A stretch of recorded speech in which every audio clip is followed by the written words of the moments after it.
5 لاعبين مهمين جدا ملهمش حظ مع المنتخب المصري.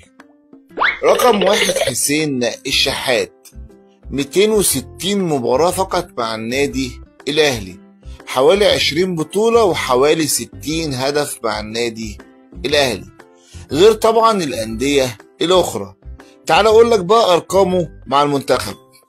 مع المنتخب المصري 11 مباراة فقط ومسجلش ولا هدف.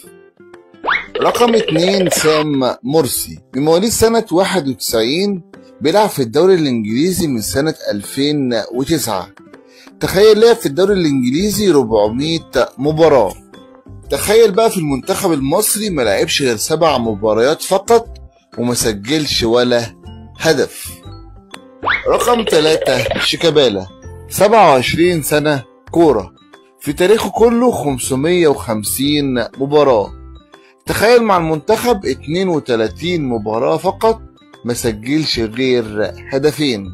رقم 4 وليد سليمان، تخيل لعب 260 مباراة في تاريخه، سجل في تاريخه كله 60 هدف. مع المنتخب 23 لقاء بس، منهم 16 مباراة ودية وهدف وحيد.